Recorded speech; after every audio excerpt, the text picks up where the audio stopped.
Pessoal, boa noite. Meu nome é Breno Lira Gomes, eu sou o curador da mostra Fábrica de Sonhos, mostra de animação. A mostra é feita em cartaz aqui no CCBB, no Cinema 1, até segunda-feira, dia 15 de abril. Então a gente tem aí mais hoje é quinta, né? Sexta, sábado, mais 4 dias de filmes, de animações. Eu tenho sempre tentado pelo menos falar nas sessões que eu compareço, que eu apresento, que a animação não é coisa só de criança, né? Apesar de todo mundo achar que a animação é coisa só de criança, a animação é coisa, entre aspas, né, de todo mundo, né? Eu acho que tanto crianças, quanto jovens, quanto adultos, quanto idosos devem ver animações, independente de serem da DreamWorks, de serem da Disney, de serem produções brasileiras. É importante você ver uma forma diferente de narrar uma história. E, do meu ponto de vista, a animação é só mais uma forma de se contar uma história. Você tem a ficção, dentro da ficção você tem vários gêneros, e você tem o documentário também, você tem o cinema experimental. Então a gente tem várias formas de se contar uma história, e a animação é uma delas. E uma questão que me preocupou muito durante a montagem da programação dessa mostra era que de forma alguma, eu queria deixar alguém insatisfeito. Eu acho que eu fiz de tudo para poder... É difícil, a gente sabe que é difícil, mas eu fiz de tudo para deixar o público em geral satisfeito. E por isso que eu me preocupei bastante em priorizar que que a maioria das sessões fossem dubladas, né? Que a gente assistisse os filmes com os personagens falando português, né?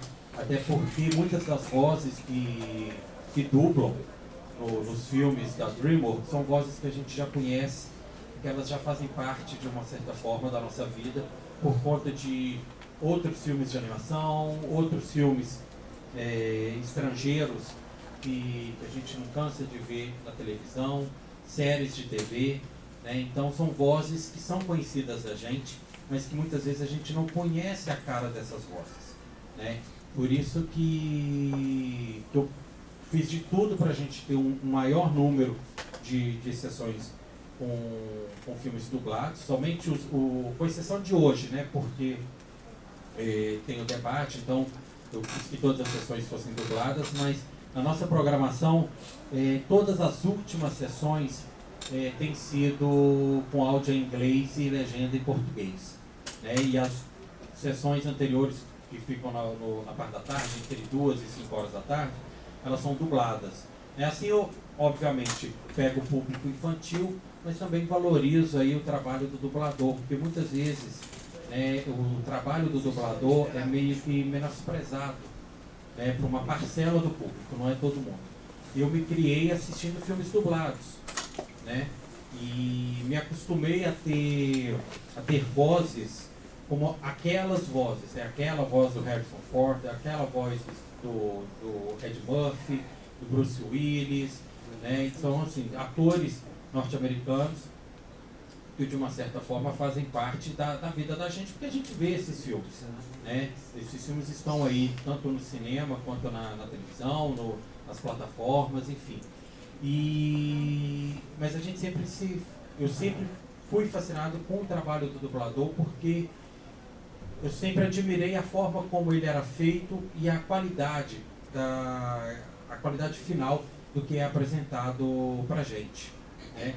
Então, assim, quando eu tive o projeto da mostra para realizar, uma das mesas eu falei, não, vamos fazer uma mesa sobre dublagem. Porque tanto no original, eles se preocupam em colocar nomes famosos de Hollywood para dar voz, né, àqueles personagens, né? No original do Kung Fu Panda é o Jack Black que faz o personagem Po, né? Aqui eles colocaram o Lucimaro Filho. A gente até convidou o Lucimaro Filho, mas ele está com peça em cartaz, está viajando no Brasil, e infelizmente ontem que a gente teve a confirmação de que ele não poderia vir, porque eu acho que ele nem está no Rio. É o Enio. É. Recebeu o Enio, tem Malhação, que ele fez brasileira. Então, assim, ele nem aqui está. Eu acho que não sei se foi nos Estados Unidos ou na França, né? Porque ele participou dessa temporada da Malhação. Enfim, mas nós temos aqui dois nomes importantes, né, da dublagem brasileira. Né, eu conversei com o Rodrigo Fonseca, que é crítico de cinema, e que eu sei que admira e que festeja o trabalho do dublador, porque sabe da importância dele. Né? Então, assim, o Rodrigo já está aqui do meu lado. Vou convidar a Miriam Fischer, que aqui na nossa programação dá a voz a Kiki Sacamansa, é a voz da Salma Hayek, e o Mário Jorge, que dá a voz ao burro do Shrek, a voz do Ed Murphy. Agora eu vou deixar vocês com eles, gente, já falei muito. Obrigado, tá? Gente, no final do debate nós vamos entregar para todo mundo um exemplar do catálogo, tá? Deixa eu aproveitar que os dois estão em pé aqui antes da gente sentar, só pedir uma gentileza para vocês. Ontem foi aniversário do nosso produtor aqui.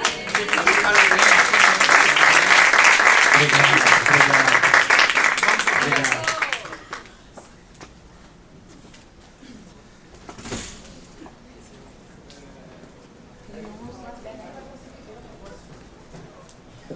Antes de mais nada, obrigado por vocês estarem aqui, compartilhando aqui a oportunidade, acho que uma oportunidade rara, não só nessa cidade que está passando por tantos problemas, mas acho que nesse país que passa por mais problemas ainda, da gente poder, na verdade, não apenas contextualizar uma forma de arte que é essencial para a alfabetização audiovisual de todos nós, mas, na verdade, a gente conseguir acabar com um dos maiores problemas desse país, que é a invisibilidade cultural.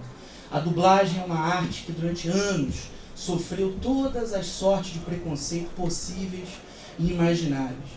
Só que com o apelo das gerações e gerações que pessoas como esses dois profissionais ao meu lado formaram, essa arte hoje tem um séquito de fãs, como eu posso ver aqui, feroz e fiel, e agradeço vocês por a gente poder fazer jus a essas duas pessoas.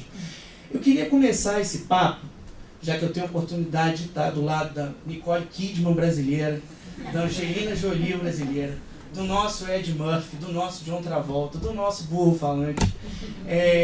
Eu acho que por mais que a gente tenha sido familiarizado com a dublagem desde a mais tenra idade, eu acho que sempre fica uma dúvida, o que é a arte de dublar? Queria ouvir um pouquinho dos dois. Como é que funciona o processo de pegar uma animação como, por exemplo, o Kung Fu Panda que passou aqui e vertê-la para o português? Queria que você explicasse um pouquinho para a gente como funciona. Bom, tecnicamente, né, primeiro tudo começa na tradução, na adaptação, aí isso vai para a mão de um diretor, ele vai assistir, vai escalar os testes quando o cliente pede para escolher, e aí escolher a pessoa certa para o papel certo já é meio caminho andado, né? E aí isso vai para o estúdio e a gente vai lá sem ter visto ainda fazer, né? Então tem muito de experiência, de instinto. Eu acho que é bem mágico, né? Você vê aquilo depois e fala, nossa, às vezes eu escuto e falo, ué, eu fiz isso. É uma coisa tão instintiva que flui. Boa noite. É um prazer estar aqui. Eu e a Miriam já estamos há algum tempo de dublagem, né? Eu acho que a Miriam começou primeiro que eu, começou quase... Acho que um pouquinho Eu antes, tenho 42 anos de dublagem. Eu tenho 42. É melhor não falar. De dublagem. Não falar. Mas eu comecei pequenininha, né, Maia? Você começou. Eu já comecei, eu tinha parece que 6 anos. Tá, então eu tinha 2, ok. Então, a dublagem, ela foi durante muito tempo criticada mesmo. Muito criticada. As pessoas falavam da dublagem, os atores então falavam muito mal da dublagem. Porque dublagem é porcaria, dublagem é isso. Eu cresci na dublagem ouvindo essas coisas. Só que nós tínhamos, na época que nós começamos, atores de radioteatro assim, maravilhosos. Então nós tivemos o prazer de trabalhar com pessoas com mais alto nível de interpretação, de voz, e eles continuavam criticando. Era uma escola viva, né? Nossa, e continuavam criticando a dublagem, mas o mundo dá muita volta, né? Aí veio o quê? A internet. E a internet começou a mostrar o que era ser dublador, o que era fazer um trabalho de dublagem, o quão difícil era você dublar um filme. E aí começaram a aparecer os fãs. Quer dizer, que já talvez até existissem, mas não tinha como se manifestar. Aí começaram a aparecer os fãs de dublagem, e hoje é um absurdo, é realmente um absurdo a quantidade de fãs que a Summer tem, que eu tenho, e que outros grandes dubladores têm. Mas realmente assustador. Ele sabe mais da minha vida que minha mulher. É verdade. Muito mais, É verdade. muito mais. Ele às vezes falou, eu fui a uma palestra, que o cara levantou a mão lá atrás, e eu sempre, fala. Ele falou, como é que é dublar mulher?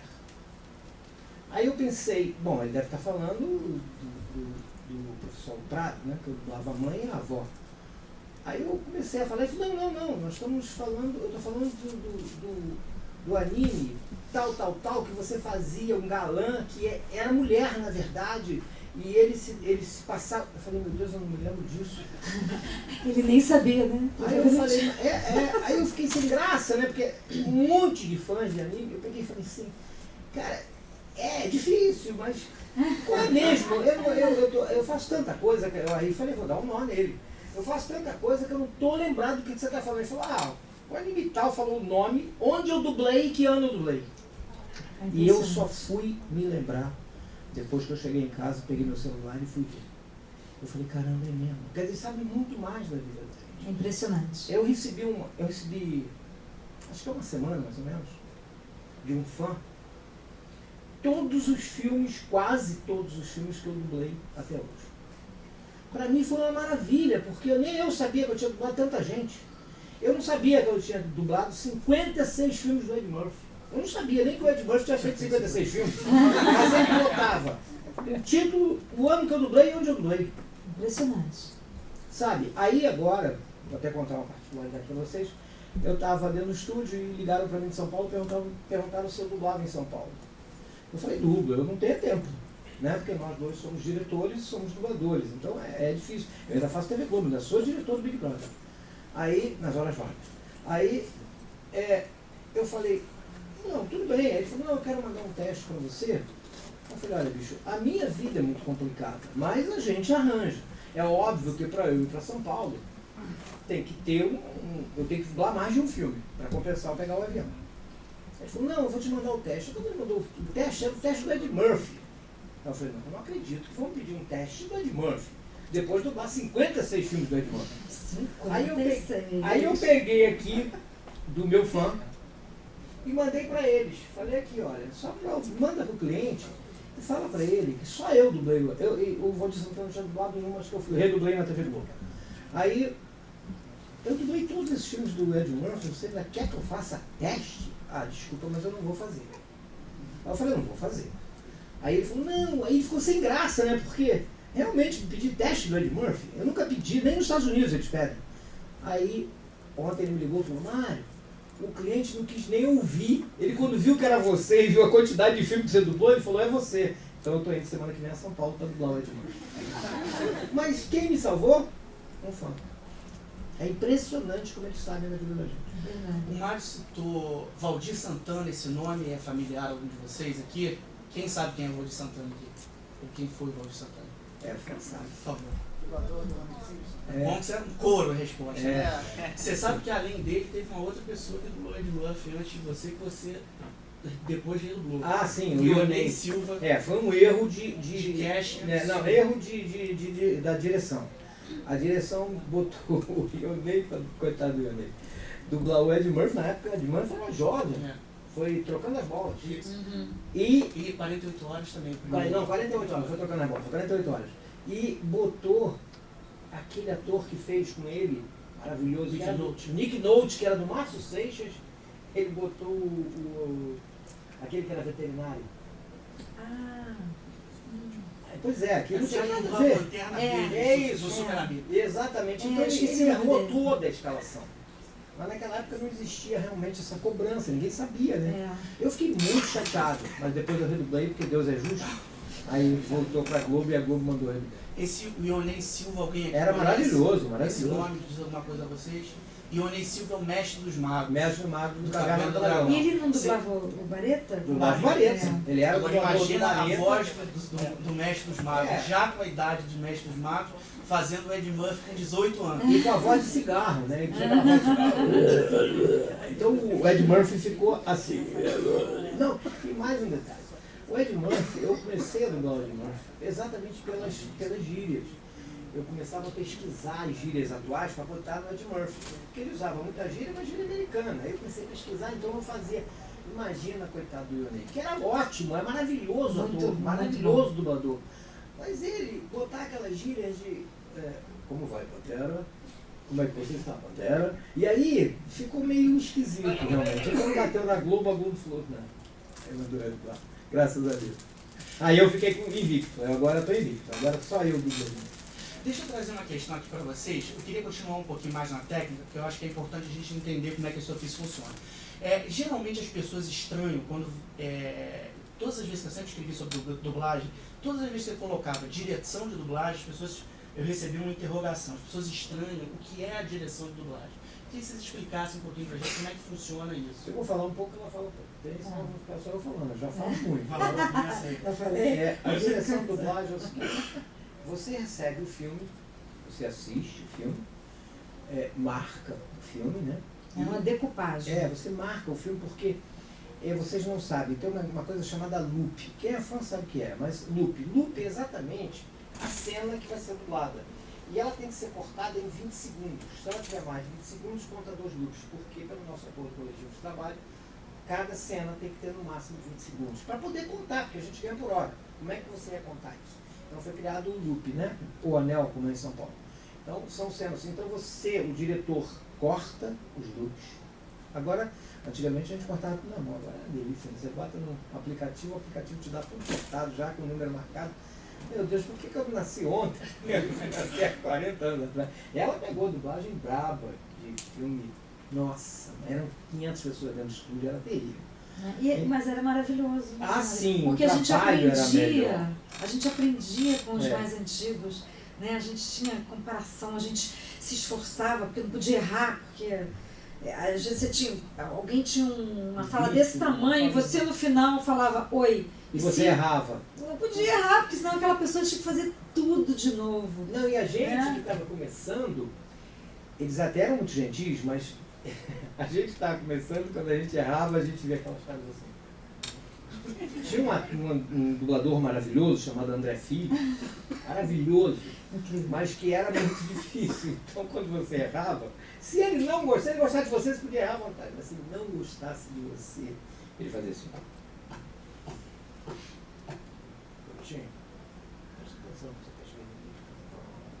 Assim, nessa calma, não era?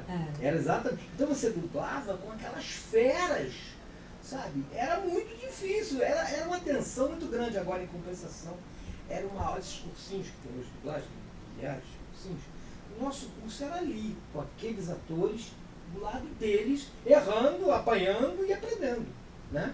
Ali era o nosso curso. Quando você fez a voz do André Filho, para quem não lembra ou não sabe, é a voz do Sylvester Stallone, a primeira voz do Sylvester Stallone. O André Filho era maravilhoso. Um talento ele era um cara inigualável. Era um cara que fazia. Ele fazia o Cavalo 20. Ele fazia Sylvester Stallone, Burt Reynolds e Marcello Mastroianni. E ele fazia o Cavalo 20, né? Que era a série mais famosa. O André teve uma época que ele queria dublar mal. É. Mesmo quando ele queria dublar mal, era uma coisa inigualável. Não, ele tinha não tinha uma voz como. lindíssima. Ele era maravilhoso. E ele era muito metido. Ele era muito metido. Mas ele podia ser, porque ele era absurda. Foi uma pessoa que me ensinou muito. Ele gostava de mim, graças a Deus. De mim também. Mas você recebe muita ajuda. Tem uma história até muito engraçada do Magalhães Graça, que era outro maravilhoso ator, que eu estava começando. O senhor Miyagi. E eu muito nervoso, né? Do lado daquelas feras, que eu cresci ouvindo aquelas vozes. E aquelas vozes foram todas ali no meu ouvido. Aí eu tinha um texto grande, era um neguinho malandro e tal. Aí eu ouvi aquilo assim. Aí daqui a pouco. Aí no terceiro, parei, falei, tem alguma coisa errada, né? Eu falei, o que tá vendo, Magalhães? Nada não, só tô botando os S que você tá esquecendo de falar. Então cada vez que eu não falava um S, ele botava uns. Faltou só botar. Então essas pessoas, quer dizer, ele indiretamente me deu um toque, toma cuidado, você não está falando essas essas, né? E aí você tinha que aprender, e você aprendia. Então, deixa a Miriam falar um pouco agora sobre a direção do dublagem também. Ah, engraçado, você falou que é, joga a direção pra mim. Joguei a direção. Como escala também, já que o diretor tem que escalar. Porque eu acho que o principal fator de sucesso do filme é a escalação, né? Você escalar a pessoa certa. E aí, as pessoas quando estão começando, às vezes elas ficam, isso eu faço papel pequeno, mas as pequenas pontas são importantíssimas para o filme, né? Isso era uma coisa que me atraía muito quando eu comecei a dublar. Porque hoje você fazia um protagonista e amanhã você fazia uma pontinha. E isso tinha tanta importância quanto o papel principal. Porque você põe pessoas maravilhosas no principal e as pontas ruins, acaba com o filme, né? Então, tudo na dublagem é muito importante, né? Bom dia, senhor, com licença, é tão importante quanto o protagonista, na minha opinião, né?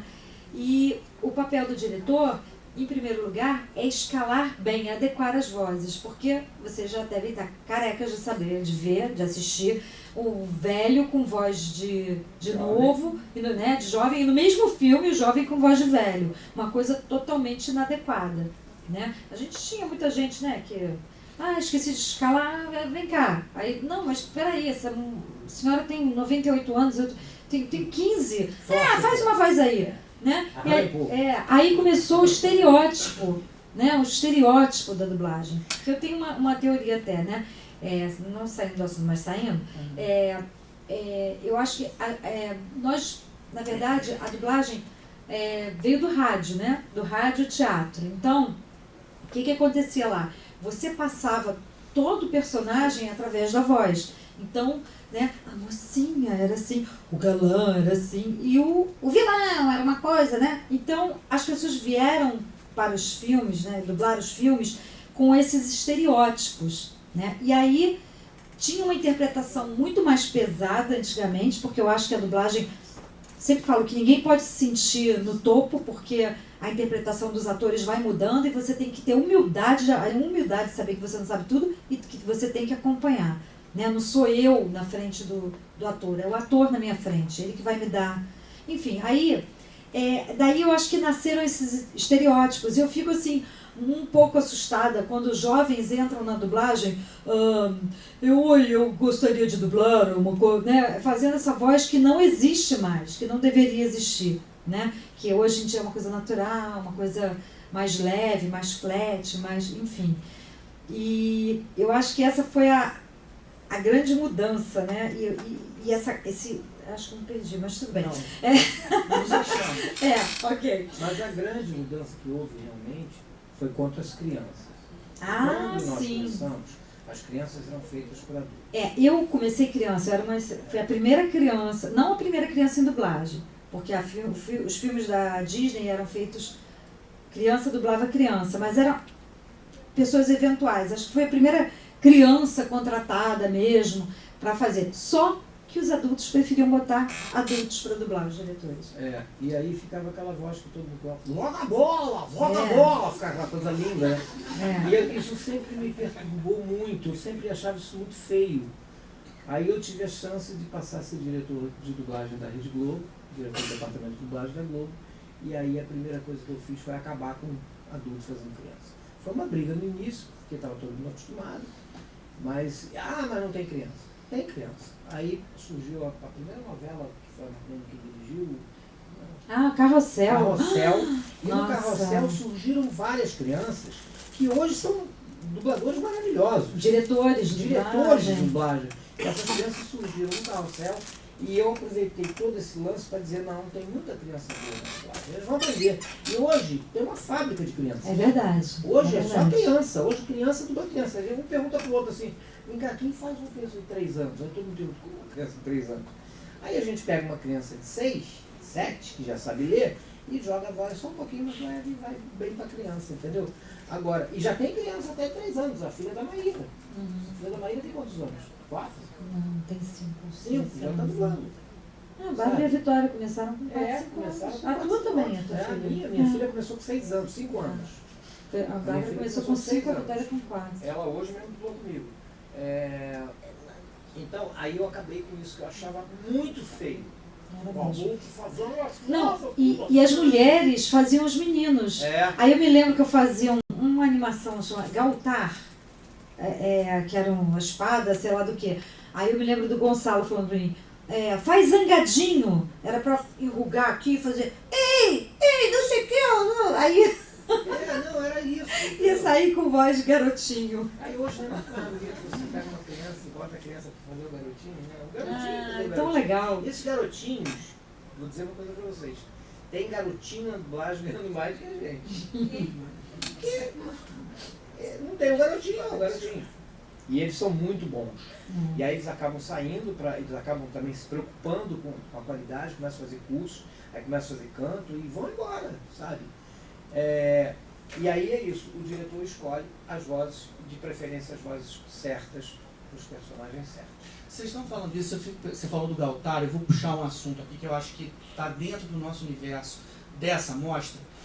A gente está falando aqui de um selo de animação que mudou a indústria do entretenimento americano, que é a DreamWorks, formada por 3 pilares da indústria cultural dos Estados Unidos, o David Giffen, Jerry Katzenberg e o Steven Spielberg, que trouxeram uma ideia de uma aposta numa arte muito mais autoral, mais refinada, escolha de atores e diretores com mais sofisticação e refinamento na imagem.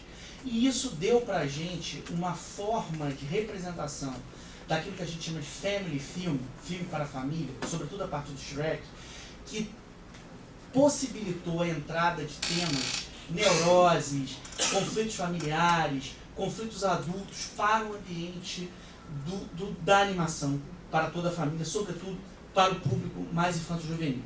Eu queria entender um pouquinho, na dinâmica da dublagem, qual é o desafio que a animação representa.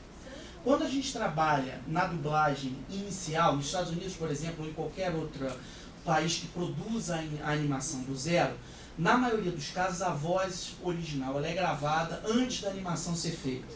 Inclusive no Brasil, as animações brasileiras, a maioria das vozes é gravada antes ou do desenho ou do stop motion ser produzido.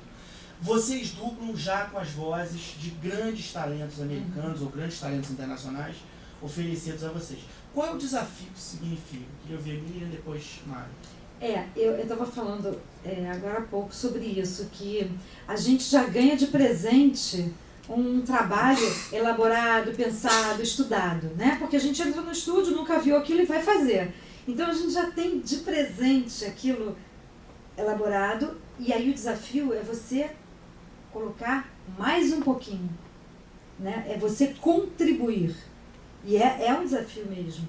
Porque eu acho que por isso que a dublagem até fica muito legal. Porque você pega o que já veio e aprimora um pouquinho, botando o nosso jeitinho, as nossas piadas, o nosso jeito de falar. Então eu acho que é um desafio e é muito legal. Eu acho que no filme é um risco muito grande. Você dublar um ator famoso, ela, por exemplo, dubla vários que já concorreram ao Oscar. É um desafio muito grande, porque você tem que manter a qualidade. Você tem que manter, porque eu sempre digo o seguinte, dublador é igual juiz de futebol. Ele passa 90 minutos apitando bem, ninguém percebe ele. Ele erra uma vez, a mãe dele aparece na mesma hora do estádio. O dublador é igual. O dublador, se ele fizer um filme muito bem dublado, ninguém percebe que aquele filme é dublado. Entendeu? Ninguém percebe, ninguém diz assim, caramba, que filme bem dublado. Eu nem percebi que era dublado, ninguém fala isso. Agora, dubla errado, dubla alguma coisa fora, ou escala mal um dublador, que a primeira coisa que a pessoa vai falar, por isso que eu não gosto de dublar. Mas tá assistindo. Né? Então, no desenho animado, eu acho que pela criatividade dos brasileiros, o desenho animado fica melhor. Na minha opinião, fica melhor. Eu acho que em todos, desde que seja um bom ator, um bom dublador e um bom criador de vozes. Porque às vezes você pega um bom... Por exemplo, a minha ex-mulher, a Mônica Rossi, ela é maravilhosa dubladora, maravilhosa, é top. Ela não é uma grande criadora de voz. Ela mesma reconhece isso. E ela imita também a gente, né? Sabe, ela imita as pessoas, mas ela não é uma das grande criadora de pessoas, né? vozes. Eu, modéstia à parte, eu sou um grande criador de vozes, porque se você olhar os personagens que eu dublo, eles são bem diferentes um do outro. Eu quando fui dublar Mate, se vocês ouvirem o original do Mate, não é o nome do ator que dublou Mate? Não é sério que tem, né? Não. Eu já vou lembrar o nome. É um dele. grande, mas ele dubla o Mate. Aí quando eu vi o Mate, aquele reboque, todo bonitinho, todo humildezinho, eu falei, não pode ser essa voz, eu vou fazer outra voz. Aí eu perguntei pro Garcia Júnior, posso fazer a voz que eu acho? Ele falou, pode, teste. Aí eu fiz, meu nome é Mate, de tomate, mas sem autor. Então, aí eu falei, pô, não vou ganhar nunca, porque a voz do cara, aí eu boto essa vozinha e ganhei fácil. Entendeu? E aí, além disso, eu ainda ganhei um outro presente. O presidente da Disney mandou para o Júnior um elogio ao mate que para ele foi o melhor mate do mundo. Aí, mas o engraçado é que o Garcia Júnior me ligou e falou, mano, eu tenho duas notícias para te dar, uma boa e uma ruim. Qual que você quer ouvir primeiro? Eu falei, a boa. Aí ele falou, a boa é que o presidente da Disney me ligou pela primeira vez, ele era o diretor da Disney no Brasil. Pela primeira vez ele me ligou para elogiar o mate, disse que foi o melhor mate do mundo. Aí eu falei, isso é uma novidade.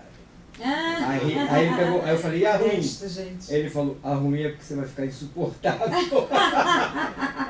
Então, a gente é mais criativo. Realmente a gente é muito mais criativo. É o que o Rodrigo falou.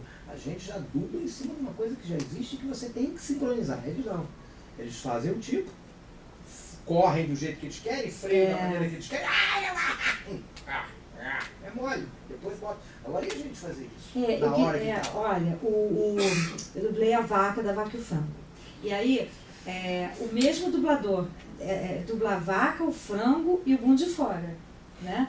Aí, assim, mas ele é um louco, tudo bem, mas eu queria me vingar dele, eu queria ver ele me dublando. Aí um dia aconteceu um negócio que a gente fez a voz original, e aí ia ser feito a animação e ele ia ter que dublar. Bem feito! Porque é muito mais... Quer dizer, criar é maravilhoso, agora você acompanhar o ritmo do outro, né? Aquela vaca é uma loucura, ele é um louco. E né? a gente nunca tem essa chance da gente criar, já vem criado. A não ser que aconteça isso que aconteceu com o Mate, mas normalmente não. A voz do burrinho, por exemplo, é a voz do Ed Murphy. É o Ed Murphy mais pra cima só. É mais assim. Mas é o Ed Murphy, né? Agora, eu queria ver. Ele ganha 60 milhões de dólares, eu ganho um pouco menos. Mas eu queria ver ele dublar comigo. Eu tinha uma vontade de ver. Ele se dublar, eu dava uma chance pra ele. Se dubla. Porque é muito difícil dublar ele. É muito difícil. Agora, eu continuo dizendo, eu acho que a dublagem de desenho animado do Brasil é a melhor do mundo. Eu acho a melhor do mundo, a mais criativa. E eu acho que graças a ela que a gente tem essa ligação, né, com o adulto, né? Porque a gente, né, como todo mundo fala, cada aquela lá fala pra mim, você fez parte da minha infância, eu amo, tá bom. Ok, tá bom. Eu fico muito feliz, eu faço parte da infância mas, de alguém de assim, 50 anos. Mas assim, mesmo gente da minha idade vai dizer que eu fiz parte da infância, Claro, né? verdade, Tudo bem, né? ok. Idade chega para todos. Mas, então eu acho que essa ligação faz com que as pessoas aceitem melhor a dublagem, porque aqui tem uma cultura, né, de não aceitar, de não ver o filme, de ler o filme. Né? Eu acho que se você tem um inglês maravilhoso, eu acho que tem mais a que ver no original, perfeito. Agora, eu adoro ver dublado porque eu não gosto de ler o filme. Eu gosto de ver o cenário, eu gosto de ver a expressão, eu gosto de ver o filme. Mas assim, confesso que quando a dublagem está muito ruim, eu ponho legendado. Porque eu tenho vergonha alheia, né? Tenho mesmo. Eu vou, sabe, assim, me escondendo. E aí eu falo, não, chega, não vou me torturar. Eu tenho muito carinho pela minha profissão, não aguento, né? E até faço um pedido sempre nas palestras que eu vou e tal, nos eventos, eu peço para que as pessoas reclamem. Não é uma coisa assim, eu acho que esse ator deveria ter sido dublado por não sei o que. Não, Vocês sabem o que é uma dublagem boa, vocês sabem o que é uma dublagem ruim. Então, pelo amor de Deus, não se acostumem com a dublagem ruim, sabe? Porque o que eu vejo é que as pessoas se acostumam, né? Então reclamem mesmo. Onde? Pô, a internet está aí, sabe? Reclama dos distribuidores, reclama com as emissoras, reclamem. Você levantou uma bola que eu acho que é importante. Só um lembrete aqui, eu vou colocar mais 2 perguntas e vou abrir para vocês, para todo mundo participar, tá? A dublagem, ela se estabeleceu no Brasil como uma ferramenta de trabalho para o cinema no fim da década de 30. As primeiras dublagens feitas no mundo começaram de uma maneira muito incipiente em 1927, quando foi lançado o primeiro filme, considerado o primeiro filme sonoro, que é O Cantor de Jazz. De 1927 até 1930, havia uma reclamação mundial de que não havia possibilidade de se fazer um barateamento da adaptação das vozes originais para a voz de um outro país. Ou seja, o que chegava de Hollywood para ser adaptado para os aparelhos de som das salas de cinema de outros países, havia uma distorção enorme, tinha que fazer todo um trabalho de adaptação para que isso seja feito, que era caríssimo e inviabilizava a exibição das cópias sonoras, exigindo a manutenção do cinema mudo, o que era impraticável. Até que em 1930 surge um sistema sonoro chamado Vitasom, que vem a ser o que a gente entende hoje como processo de dublagem, que é a criação de 2 bandas de som que permite a conversão da voz original, seja em que língua for, para o ambiente para o qual ela está sendo vertida. No Brasil, esse equipamento chega em 1935 e só em 1937 ele é devidamente afinado e adaptado às salas brasileiras para a exibição de Branca de Neve e os 7 Anões. O Walt Disney em pessoa supervisionou o processo de dublagem desse filme no Brasil, cuja dublagem até hoje é considerada um marco, com atores da Rádio Nacional e do Teatro Nacional. Naquele momento, o Walt Disney professou uma frase que foi repetida por outros grandes mestres da animação, como o japonês Hayao Miyazaki, por exemplo, o belga Raul Cervez e outros grandes nomes da produção e da direção de animação, que é: a dublagem é, antes de tudo, um patrimônio sensorial do cinema. Eu queria pegar essa palavra patrimônio para entrar num assunto que tem a ver com a questão da má dublagem que a Miriam e o Mário levantaram aqui para vocês. Pensem em qualquer grande obra de arte que faça parte do imaginário de vocês. Imaginem, por exemplo, uma Mona Lisa, que eu acho que é um quadro que todos vocês têm uma certa familiaridade. Imagina se alguém resolvesse redesenhar a Mona Lisa porque acharam que os direitos a serem pagos por Leonardo da Vinci já expiraram e, portanto, aquele quadro pode ser refeito. Essa ideia, que nos soaria absolutamente estapafúrdia, ela é aplicada hoje criminosamente contra o patrimônio audiovisual, sensorial da dublagem, com o nome de redublagem, nome utilizado para encobrir um crime contra a memória desse país. O Mário Jorge, que está aqui do meu lado, modificou a história da dublagem nesse país ao criar 2 interpretações absolutamente seminais de um mesmo ator, reconhecida pelo mesmo no último Festival de Cannes. Eu estou falando de um ator chamado John Travolta, que publicamente, em Cannes, ano passado, reconheceu a dublagem dele, Mário Jorge, em Embalos de Sábado à Noite e Grise nos Tempos da Brilhantina, como a melhor versão já feita da sua voz, da sua interpretação. Essas 2 vozes hoje estão apagadas. Elas não constam da edição convencional que sai de DVD por aí, e elas não passam mais na televisão, seja aberta ou seja fechada. Da mesma maneira como a grande interpretação do Magalhães Graça, aqui citado, o Sr. Miyagi, já não passa mais no Karate Kid 1, porque ela foi redublada. Eu queria ouvir de vocês o que significa, desculpe o meu ardor, mas é que eu sinto isso como um crime contra a arte cinematográfica. O que vocês poderiam me falar e falar pra gente sobre a dublagem? Pessoal, só antes deles falarem, só fazer um adendo aqui. Superman também. Sim. Tem uma palavra no Superman, que foi uma palavra que ficou comigo por conta da dublagem, e que eu levei essa palavra quando eu ouvi pela primeira vez ainda criança, que é clemência. Nem sabia o que era clemência.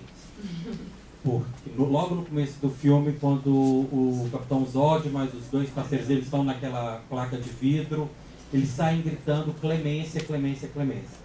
Isso nos anos 80, quando eu via na sessão da tarde, Superman era o que eu ouvia. E coisa de talvez, acho que uns 10 anos no máximo, eu ouvi o filme dublado novamente na televisão, não era mais clemência, era perdão. Eu me senti ali enganado. Falei, não, que isso? Eu acho que reforça um pouco isso que você está falando, porque eu achei desrespeito com o trabalho do dublador e achei desrespeito comigo, que tem na minha memória afetiva aquele filme com aquela voz, e principalmente porque mudou uma palavra.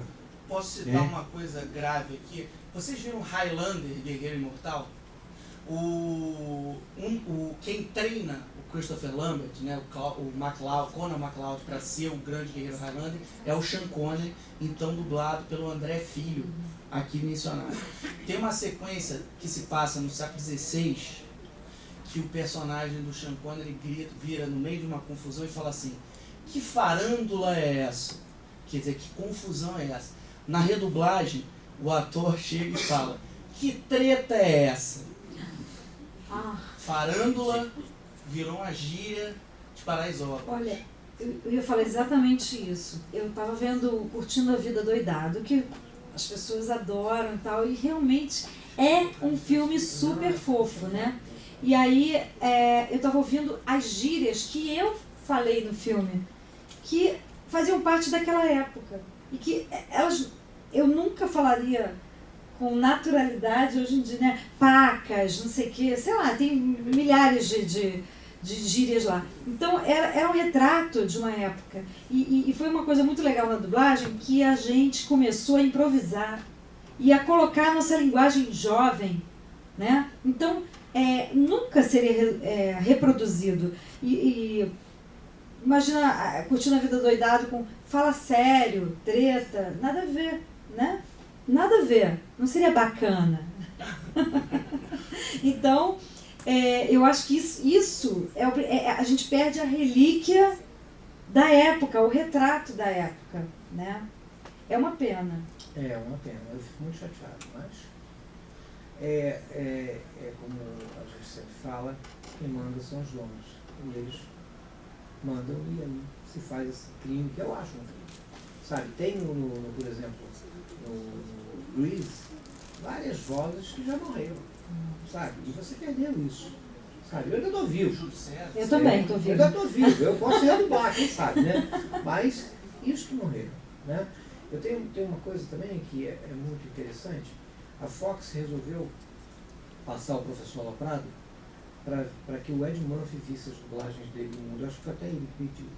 E eu fui escolhido por ele como o melhor dublador dele no mundo. Eu até ganhei o meu prêmio seria conhecer o Ed Murphy. Na casa do Ed Murphy eu fiquei alucinado, né? Eu alombrei, falei, pô. Aí a Globo falou, olha, o vídeo show, a passagem a gente paga, mas a Fox disse, não, a gente paga. E a Globo mandaria o video show. Mas eu não sei o que aconteceu, que ele acabou tendo que fazer um filme, não sei aonde. E aí aquilo foi adiado. No que foi adiado eu falei, nunca mais. Que adiou não vai mais. Adiou não sai mais. E eu gostaria muito de ter ido. Aí talvez nunca apagassem esse filme. Sabe? Porque quem assistiu o Professor Aloprado, eu dublo 9 personagens. 9. Incrível mesmo. Eu dublo a mãe, eu dublo a avó, eu dublo o irmão gordo, ele magro, ele o lutador o professor da academia, o louro. Então, cara, aí vai e apaga esse ainda não apagar. Mas o dia que apagar, como é que fica? Né? E aí? Eu fico com muita pena, mas eu fico vendo filmes que foram dublados maravilhosamente bem pelo André, pelo Magalhães, pelo Jomério Pozzoli, sabe, gênios da dublagem, pelo Patinho. E aí, quando apaga? Quando apaga, acaba tudo. Né? Eu quando vejo a entrega do Oscar, eu fico pensando como o americano valoriza, né, o que é dele. O que é dele. E como a gente não valoriza nada. É impressionante. Mudando um pouco para a dublagem, mas que era foi mulher do Garrincha, né? Elza Soares fez um show agora de graça. A minha mulher foi e me falou que tinham 70 pessoas.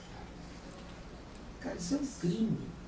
Cara, a gente está falando de Elza Soares, tem sei lá quantos anos a Elza tem, 90, não sei, ela numa cadeira de roda, e ainda canta pra cacete, ainda é maravilhosa, e vão 70 pessoas de graça, 80.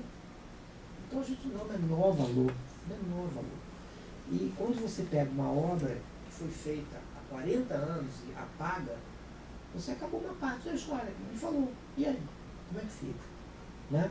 Eu fico muito triste, mas é Brasil, a gente vive aqui. A gente nasceu aqui. Eu queria ter nascido nos Estados Unidos, seria milionário. Eu, dublador dos Estados Unidos, seria milionário. Antes de passar para vocês estavam falando desse dilema que é, se acontecer de apagar, como é que faz? Redubla? Vocês têm uma experiência que eu acho que justifica todas as homenagens, justifica a nossa atenção aqui. Mas, por outro lado, eu fico pensando no desafio que é para um ator em dublagem, para uma atriz em dublagem, o que significa envelhecer para um dublador? A voz envelhece? Qual é o dilema da experiência? O que a experiência traz de ônus e de bônus? É engraçado, né? Eu acho que a voz amadurece, né? Por exemplo, que eu falo assim, não precisa fazer voz. O negócio é a intenção. A menina sempre vai falar diferente da mulher. Então, é a forma de falar que eu acho que imprime essa diferença. Mas é engraçado que tem um momento em que você acha, eu passei por isso, em que eu achava que eu não podia mais fazer menina, mas que também não podia fazer mais mulher muito madura. Que você fica, eu acho que envelhecer isso, você fica meio, qual é o meu lugar? Onde, né, tem gente que hoje em dia ainda me escala para mulheres de 30 anos e tem pessoas que já me escalam para mulheres de 60. E às vezes eu falo assim, vamos nessa, vamos na intenção. Vou falar como madura, como mais jovem, porque eu acho que se a minha voz chega lá e cá, ela é a mesma. Eu não vou arranhar, nem vou fazer voz de pomba-rola, como a gente diz, né? Ficar naquela vozinha com medo de envelhecer. Eu vou, né, fazer a madura na madura e, né, deixar leve na menina. Quer dizer, não menina mais, que não dá, mas na mais jovem. Eu acho que envelhecer é você não saber direito onde você vai se encaixar. A voz, ela... Eu sempre digo isso, eu sempre tive voz muito leve, né? Minha voz agora, talvez pelos meus... Agora já fiz quase 30 e poucos anos. A voz sou mais nova que ele, hein, gente? A voz vai amadurecendo. E você vai criando uma técnica de colocação de voz que você não tem quando você começa. Eu era eu tinha voz muito leve, muito jovem e muito leve. E às vezes as pessoas dizem, mas você ainda tem a voz jovem. Não tenho. Eu tenho a voz leve. Jovem é outra coisa. Voz jovem tem, ela se fosse dublar. Eu não. Entendeu? A voz amadurece. Eu tenho a voz leve. Eu não tenho a voz pesada. Como a Miriam tem a voz leve. Mas a Miriam ela consegue chegar pela técnica que ela adquiriu com o tempo de dublagem, ela consegue colocar a voz de uma maneira tal que a gente sabe que foi dublado por uma mulher de 20 anos, né? Entendeu? Então, você vai aprendendo a técnica de colocação, você coloca melhor a voz. Eu, como só fazia garoto, só fazia jovem, eu fui jovem uma grande parte da minha vida. Eu nunca me preocupei em colocar bem a voz, em colocar a voz mais. Hoje não. Até porque, né, como eu falei, eu tenho mais de 30. Então, eu hoje coloco bem a minha voz. Mas outro dia, um grande dublador chamado Felipe Maia, que é fã do Caverna do Dragão, fã alucinado do Caverna do Dragão, ele resolveu fazer um final do Caverna do Dragão. Ele resolveu fazer um final do Caverna. Aí pediu para que todos os dubladores fossem dublar. Eu era o único que tinha a mesma voz. Eu tenho a mesma voz do Eric que eu dublei há 38 anos. Por favor, faça aí. Deixa eu me lembrar uma frase do Eric. Me dá ajuda na frase. Que eu só sei fazer a voz lembrando de uma frase. Do Eric é... Oi, Eric! Oi! Como é que é? Uni? Ei, Uni! Como é que você está, Uni? Eu era o único que tinha a mesma voz. É impressionante, eu estou com 66 anos, agora eu posso falar para vocês. Né? Eu tô com Continua 60 mais nova que ele. continua mais nova que eu. Eu estou com 66 anos. Realmente a minha voz é leve. Ela não é pesada, ela é leve, mas não é jovem. Jovem é outro papo. A sorte é que todos os meus atores, os atores que eu dublo, estão envelhecendo junto comigo. Isso que eu ia falar. De outra volta, aconteceu uma coisa muito engraçada naquele desenho é que eu estou muito cansado, por isso que eu estou demorando para Bolt. No Bolt, o Júnior não fez teste. Porque era de outra volta, ele mandou só a minha voz. Aí alguém, alguma pessoa dessas super inteligente, as pessoas sabem tudo da vida, falou assim, essa voz é muito leve para o Bolt. O de outra volta tem a voz mais pesada. Aí o Garcia Júnior morreu de rir e falou assim, como é que é? Você está falando com um cara que dublou o John Travolta em todos os filmes. Ele é o John Travolta no Brasil. E eles têm um aplicativo que eles colocam os tons, os piques de voz. Aí ele pegou,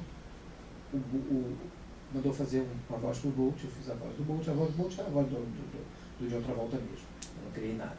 Aí eu fiz a voz do Bolt e ele pegou a voz do Bolt, que era o John Travolta. Botou naquele aparelho e mandou para ela, falou, me diz qual é a voz do Mário. Ela falou, bota o Mário. Aí a gente descobriu que nós temos um dia de diferença de idade e temos o mesmo tom, o mesmo padrão de voz. Tanto é que quando muita gente acha que eu que cantei quando o John Travolta canta. Eu não cantei nada, eu não cantei uma música do John Travolta. Mas é porque é tão igual, que até o Garcia Júnior se assustou. O Garcia Júnior falou, caramba, cara, é muito igual. Entendeu? Então, mas tem aquelas pessoas que são muito inteligentes, que se acham os donos da verdade, falou, não, essa voz é muito leve pro John Travolta. Já disseram que a minha voz é muito leve pro Ed Murphy também. Martin Larry, The Cable Guy. É, exatamente.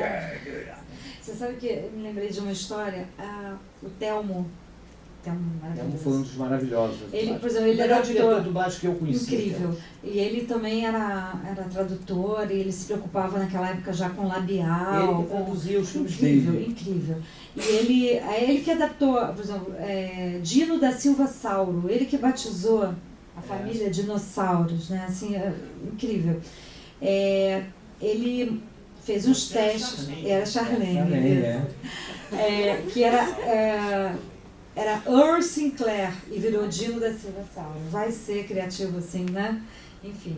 E ele, na época era Tiny Toons e pediram um teste. Aí ele mandou o meu teste para Felícia, que era aquela menina que amassava, né? Que quem fez foi a Carmen Sheila, maravilhosamente bem. E abraçar e apertar, né? Que ela esmagava os bichos de tanto amor. Aí o que aconteceu? Quando ele mandou meu teste, aí veio a resposta. Aí veio a resposta.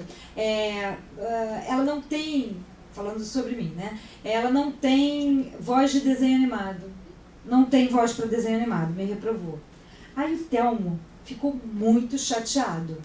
E, ao contrário do que muitos fariam, ele falou, ela não tinha aprovado quase ninguém, me botou para fazer 2 papéis e mandou o teste, meu teste, mais 2. A protagonista, a Lilica, e uma gambazinha. Bom, essa louca que disse que eu não tinha, não louca porque disse que eu não tinha voz de desenho animado, louca porque me aprovou nos 2.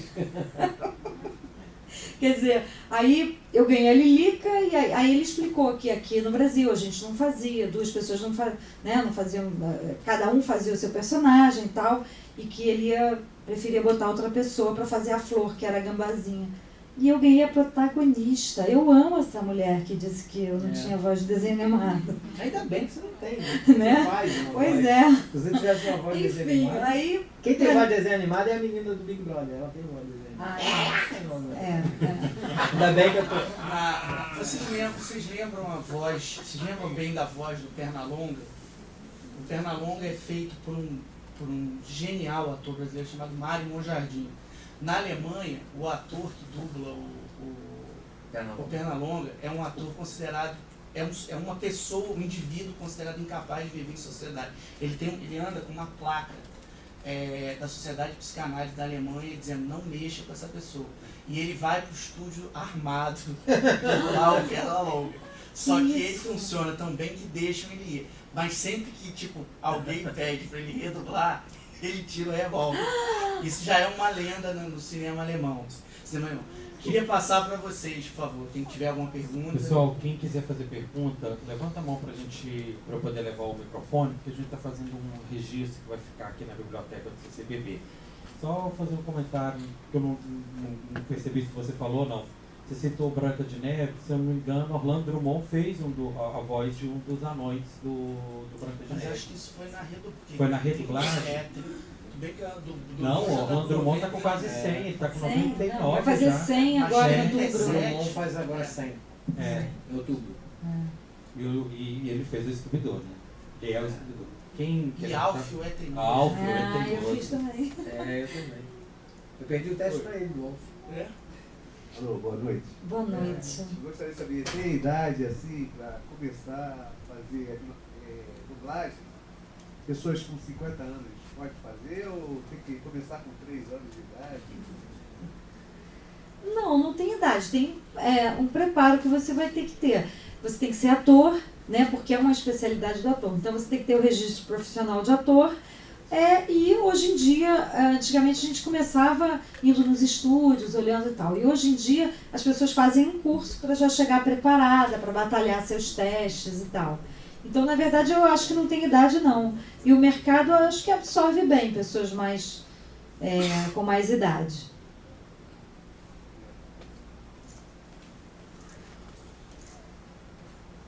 Oi, boa noite. Eu queria saber qual que é a maior diferença de fazer um filme live action de uma animação agora.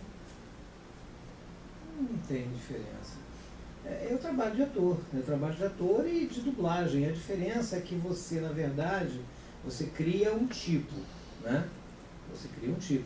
Eu tô dirigindo agora que a Zé fez comigo ontem, um anime, o nome é Kakigurui. Eu pessoalmente, eu não sou diretor de anime. Eu dirigi 2 na minha vida, 3. Mas esse, na verdade, esse desenho, esse anime, não tem muita criatividade na voz, né? É mais na cabeça. É quase todo mundo com a voz leve, são todas jovenzinhas. É verdade. E todo mundo com a voz na cabeça, né? Porque o japonês, ele fala numa velocidade tão grande que você pensa que ele está na terceira linha e já acabou o texto inteiro. Então você cria um tipo ali, não dá nem para criar muito, mas eu não vejo diferença. A diferença é você é ator, e é de interpretação e de voz, sabe? Deixa eu puxar uma coisa que você levantou, que eu acho que pode ser interessante. Antigamente tinha quase que uma ABNT, quase uma norma, não sei se isso ainda funciona, que quando você dublava documentário, ou esses programas de reality, você tem que deixar a voz original no fundo. Isso acabou? Não, ainda tem. Ah, não, eu vou te falar. Mas sabe o que é isso? É quando o cliente não quer pagar, não quer pagar, tem a banda, como é que é o nome, Mário? É mixagem. Porque é o seguinte, os efeitos, né? O ME. Música e efeitos, né? Ele vem numa banda separada. Muitos desses programas não tem essa banda, então tem que ser criado. Isso é caro. E aí o que acontece? Fala assim, então vamos deixar para ter a música original, o barulho, o copo quebrando, né? Tem que deixar tudo, né? A fala. Então aí criou essa cultura de você faz a voz em cima, começa depois para assumir que não está dublando, né? Começa depois, termina antes e vamos fazer dessa forma, porque aí os efeitos todos vão ser ouvidos. E você não precisa criar o ME. Às vezes não é um problema de economia, não. Às vezes você não tem a banda internacional. Não de ser banda internacional, né? Então, a banda internacional você tem o ruído, a música. Então, às vezes não tem. Aquele filme não tem uma banda internacional. Então, aí tem que ser feito até como se fosse... voz toda. Eu acho uma coisa... Eu acho engraçadíssimo. Eu odeio fazer.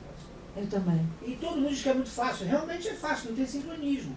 Você começa um pouquinho atrasado e termina um pouco antes. A técnica do voiceover é isso. Você começa um pouquinho atrasado e termina um pouquinho antes. Para quê? Para que no início possa se ouvir o outro som original, para não parecer que está mal dublado, e no final o som original também. Para assumir, né? Eu acho horrível, porque a gente tem o ouvido, a gente tem o reflexo muito apurado. Esses anos todos a gente passou a vida apurando o reflexo. E aí, automaticamente, você entra. Automaticamente eu entro na boca e falo, pô. Não, e outra coisa, aí muitos clientes pedem para não ter emoção. É. Eu falo, cara, não consigo você ler vai uma ter bula de emoção? remédio, assim.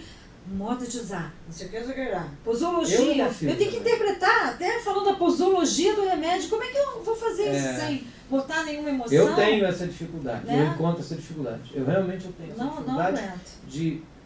de não interpretar. E para mim é muito difícil. Eu sou péssimo, professor. Péssimo. É uma maravilha, porque você faz, por exemplo, na metade do tempo que você faria se fosse sincronizado. Então, é ótimo financeiramente. Eu não gosto. O problema é que falam mal, aí começam a falar mal da dublagem, como se isso fosse Eu uma dublagem, fazia uma isso. opção nossa. É muito engraçado, eu fazia isso no Cacete Planeta. Eu era diretor do Cacete Planeta e eu fazia com É o mal. Sucker and Sucker. E aí, eles falaram, não, mas eu quero que fique só fora de sync um pouquinho. Eu falei, não. Ou a gente tira tudo de sincronismo, ou a gente não faz. Eu não faço. Porque, sabe o que vai parecer? Que está mal dublado. Vai parecer que Sucker and Sucker é mal dublado. E não é uma sacanagem com a dublagem. Na verdade, o Sucker and Sucker é uma sacanagem com a dublagem. E eu usei isso. Então eu falava para eles assim, e eles ficaram tão que eu falava para eles assim, quando vocês falarem o texto, então eles vão falar, por exemplo, eu vou tomar café com leite. Aí eu falava, bate a boca umas 25 vezes. Aí eles faziam assim, eu vou tomar café com leite. Aí a gente dublava, o Mauro e o Márcio, dublavam eu vou tomar café com leite em sincronismo e deixava a boca dos caras. Então era assim, eu vou tomar café com leite. Não, Sucker. Aí a gente usava aquela dublagem mais antiga, não, Sucker, deixa isso comigo. E eu usei coisas muito de antigamente, como Mil Demônios, né, sabe, Macacos me mordam, eu usei isso direto. Mas era uma brincadeira, sabe? E eu podia fazer isso como diretor de dublagem, com o Mauro Ramos, um tremendo dublador, Marcos Simões, um tremendo dublador, eu dou minhas cacetadas, eu podia fazer isso porque eu não estava sacaneando a dublagem, eu estava fazendo uma coisa engraçada com a dublagem, que todo mundo sacaneava, dizia assim, novela, antes que vocês perguntem, novela mexicana, ela não é mal dublada. É difícil você interpretar quando você, por exemplo, tem uma novela mexicana em que eles são exagerados demais. Isso eu canso de explicar. Então ele tem "Tiene fósforo", que o brasileiro não fala assim, não tem fósforo. Aí fica uma merda. Vou colocar "Tiene fósforo". Aí você fala, tem fósforo. É horrível, aí o pessoal acha que é mal dublado, não é mal dublado. É que a interpretação deles é muito densa, e a nossa não é, entendeu? A nossa é mais o estilo americano, sabe, de dublar. Porque a interpretação deles vem do circo. Exatamente. Deles é assim, você não pode deixar nenhum espectador E além sem... do que, a labial é muito parecida com E aí... Por exemplo, eles falam muito pronunciado. E o americano não. O americano ele quase não mexe. Então é muito fácil encaixar, né? Não tem problema. Agora eles têm problema, né? Aí é Eu duro. ontem, por exemplo, fui duro. dublar uma novela mexicana. Não sei se é mexicana, angolana. Ela é de Angola, mas eu não sei se ela é mexicana ou se ela é espanhola. Não sei Pra o que é. Angola deve ser Nossa, foi uma delícia. Eu tinha 27 loops, eu fiz em 25 minutos. Eu nem saio. Eu vou lá e vou embora. Porque, é tão fácil dublar eles, cara. É muito mole. Difícil é dublar japonês. É difícil é dublar o Ed Murphy. Tem mais gente?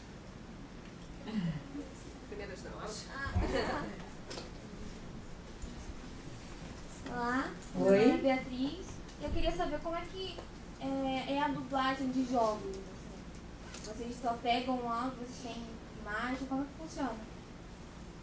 Raramente a gente tem a imagem. É muito difícil. Né? Às vezes a gente tem um storyboard, assim, a gente olha, o diretor às vezes explica pra gente. O que a gente tem é o guia da voz, né? É o guia. Se você não for bem dirigido, é complicado, porque você realmente não sabe a história, é tudo muito sigiloso, você não vê imagem, com raras exceções. Eu nunca dublei com imagem. Por exemplo, Nunca eu fiz dublei game. no The Last of Us, eu dublei com imagem, só com som e tal, mas eu tive a oportunidade de dublar com imagem, então já deu para sacar como ela era e tal, ficou mais fácil.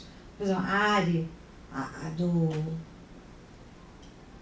LOL, eu nem sabia como ela era. Aí um fã fez uma montagem, botou ela lá, eu falei, quem é? Dublei? Eu não sabia. É porque, na verdade, o game não é dublagem, né? O game é interpretação sem dublagem, na verdade, é quando você interpreta sobre a imagem de uma outra pessoa sincronizando, né? Agora, o game não, o game você não tem nada, como ela falou, você tem os traços, você tem os picos, e aí você tem que seguir aqueles picos. Tem dois tipos de game. Tem o game que tem que ser em sincronismo absoluto, e esse é terrível, você tem que acompanhar os picos, então... O gráfico, não a imagem. Aí é horrível, porque você tem que acompanhar os picos da voz. Isso é horrível de fazer. E tem um que você tem que começar certo e terminar certo. Você começa junto e termina junto. O miolo não importa. Isso o miolo não importa. Mas essa é a imagem. Então, eu acho bem mais fácil. Ele geralmente acaba com a voz da gente, porque é muito difícil. Eu nunca fiz, apesar da minha voz mais leve, num game um personagem que não fosse assim, como eu fiz agora aqui. Quando acaba, eu tô... Sabe? E é feito no estúdio de dublagem normal? Dublagem, com um diretor de dublagem. Mas um diretor de dublagem que entenda de game. Geralmente quem faz é o Gustavo Nada.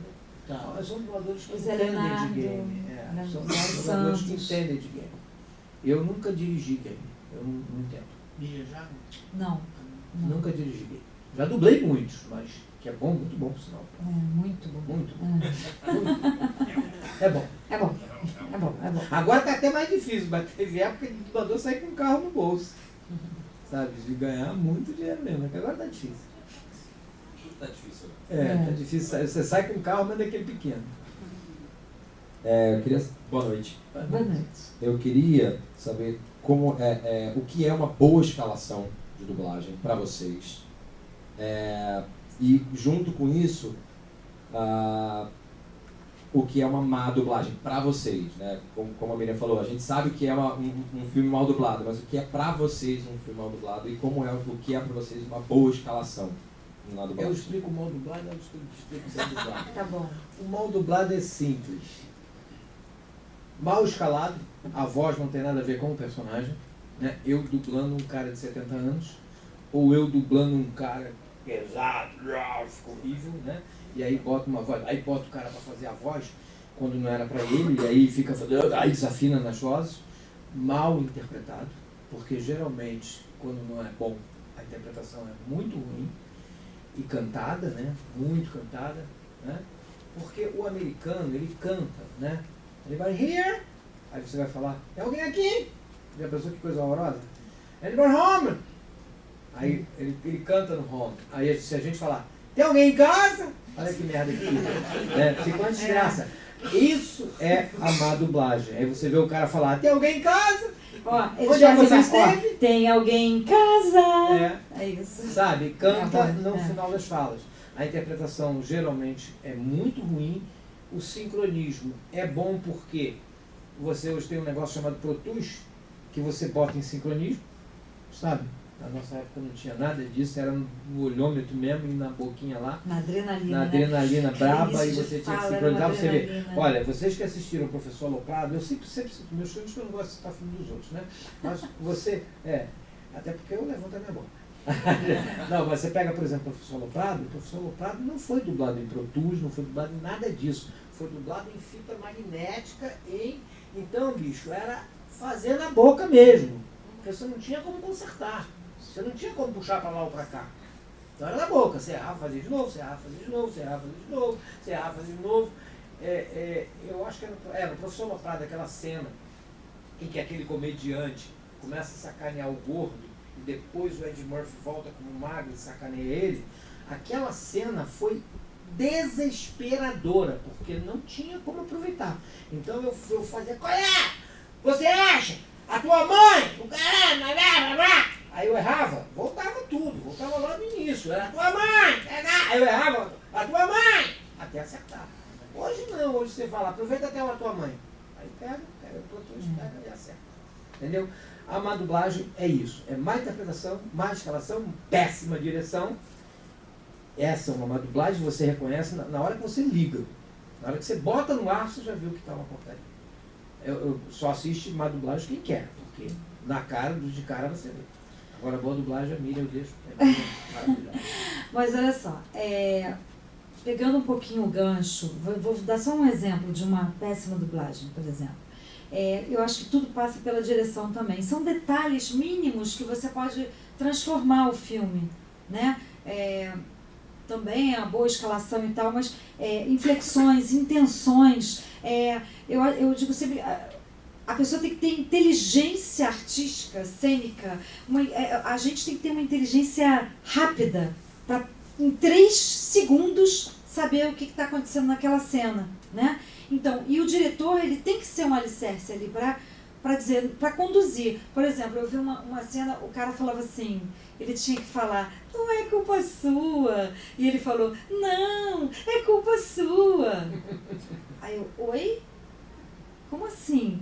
Quer dizer, você com uma vírgula, você muda tudo, né? Então, primeiro, então, respeitar as pontuações. Eu acho que é essencial. Saber o que você está dizendo. Ter inteligência, ter emoção. Eu sempre falei, quando minhas filhas começaram a dublar, eu falei, olha, eu quero dizer uma coisa para vocês. Por favor, não dublem com a garganta, dublem com o coração. Aí eles ficaram me olhando assim, né? Mas assim, e aí voltando à diferença do desenho, eu acho que tudo é igual se você dublar com emoção, né? E você tem que dublar com empenho, com vontade, né? E com uma base de um bom diretor, que te diga, não é esse caminho. Não é culpa sua, não é culpa sua. Essa orientação, eu acho que a direção é tudo. E hoje em dia, querem até tirar isso da gente. Querem tirar isso da gente, sabe?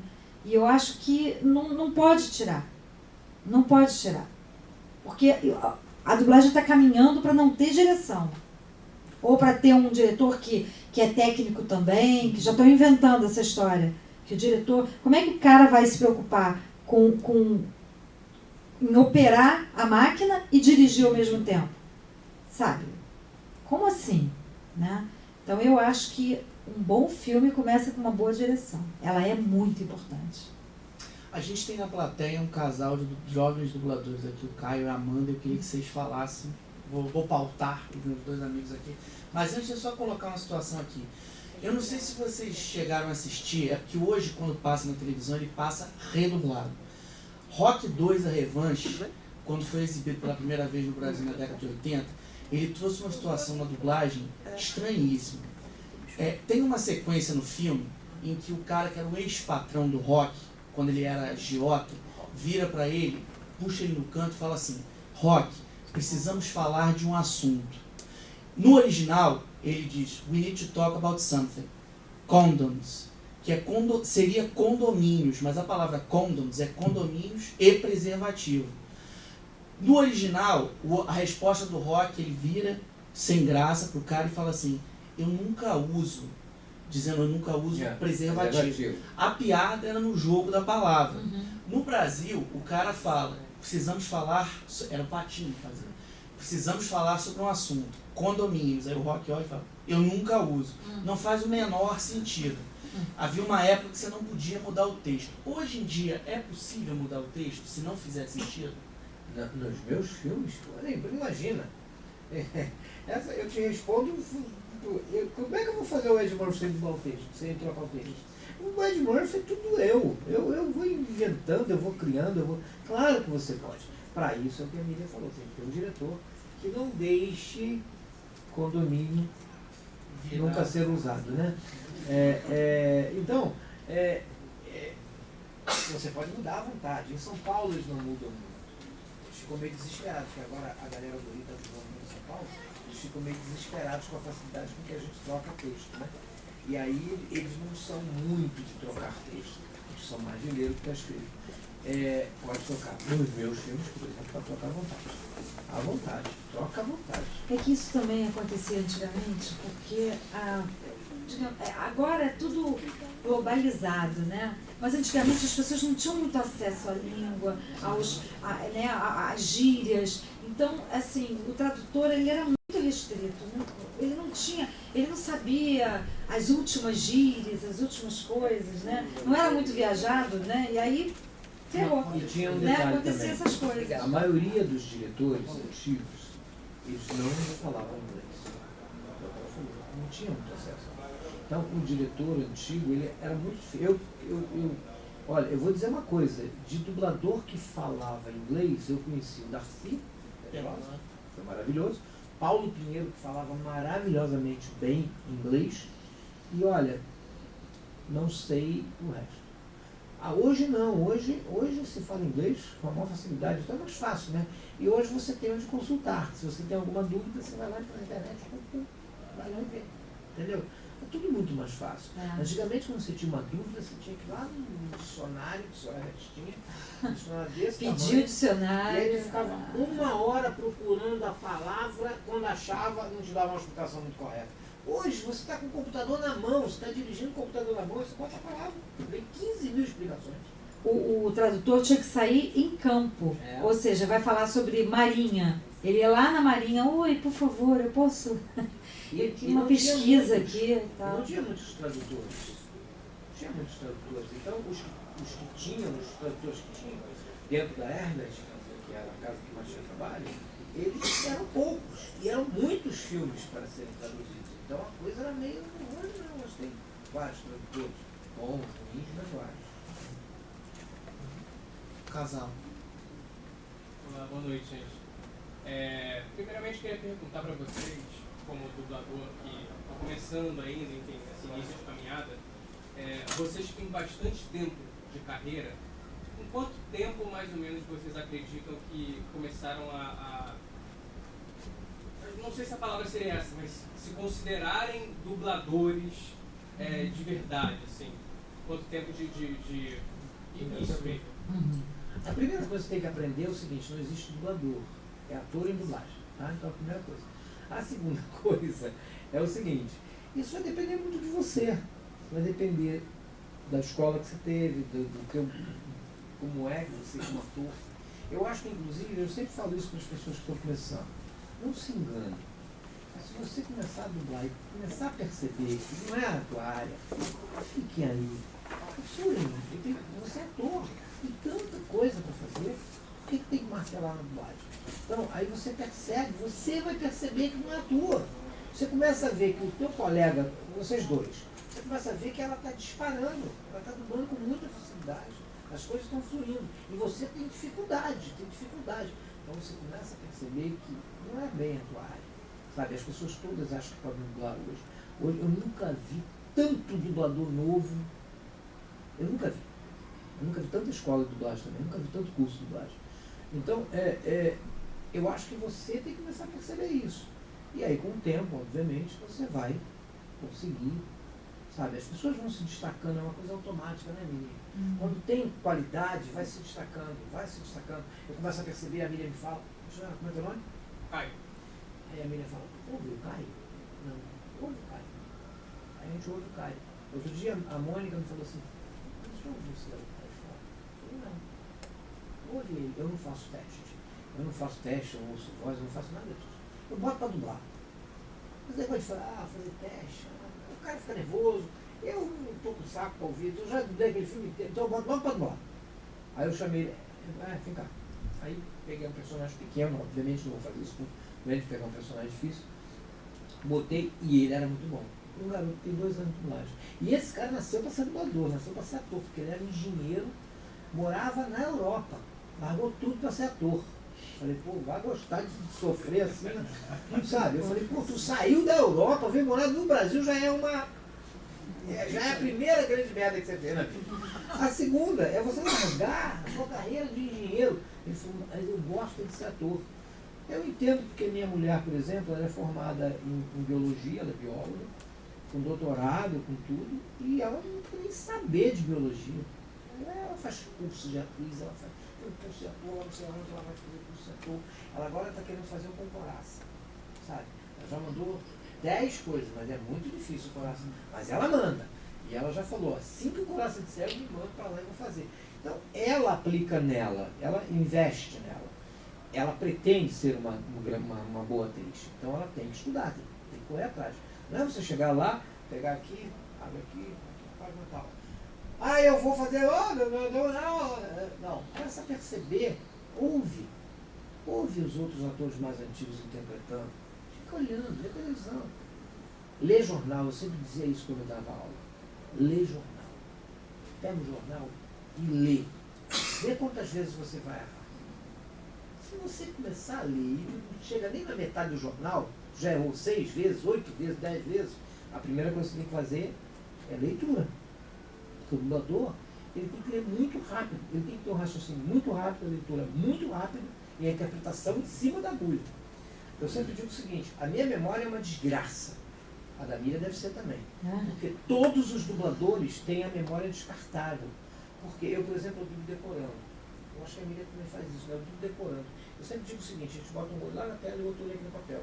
Porque, sabe, a gente dubla decorando. Eu decoro as 3, 4 primeiras linhas e meto bronca na boca. E aí acabou aquela cena, valeu, eu jogo fora. Então o que acontece? Você vai destruindo a tua memória. Ao contrário do ator que faz televisão. Ele vai para casa, decora aquele montão de texto, e aí chega lá e ele ativa a memória. Nós não. Nós temos a memória. Eu ouvi sempre aquele apresentador do Jornal da Globo, Cid Moreira.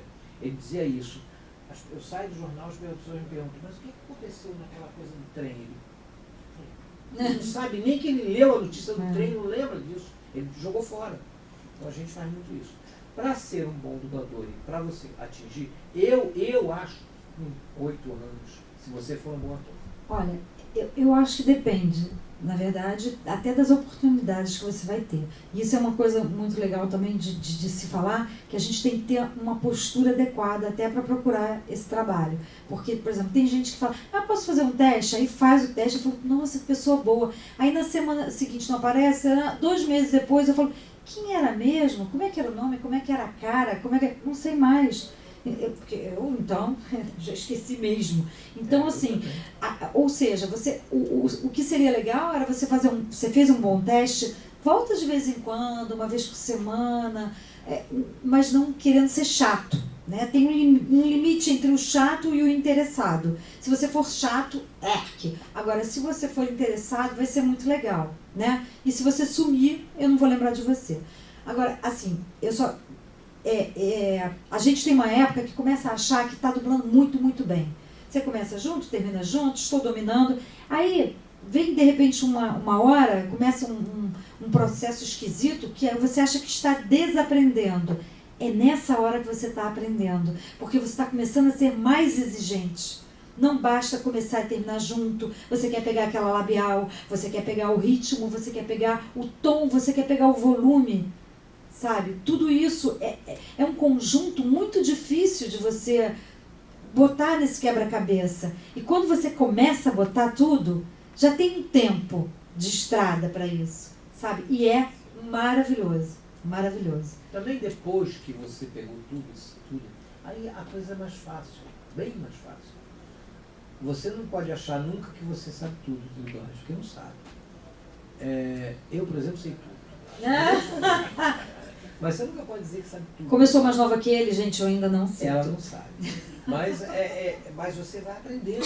Eu até hoje fico procurando inflexões. Eu até hoje vejo, por exemplo, Júlio Chaves dublando, e eu fico pensando, cara, nem esse miserável tirou essa inflexão. Eu não teria dado essa inflexão. Sabe? Eu, com toda a minha experiência, eu não teria dado aquela inflexão. Aí o miserável vai lá e dá uma inflexão. Como eu também, quando devo estar dublando, alguém antigo deve falar, cara, gente, vai tirar essa inflexão. Deve ser. Então você está sempre aprendendo. Você nunca sabe tudo, aliás, você nunca sabe tudo mesmo. O Chaves é um dos... Chaves é a voz do Mel Gibson no Brasil. Tem 72 anos. Maravilhoso. 72 anos.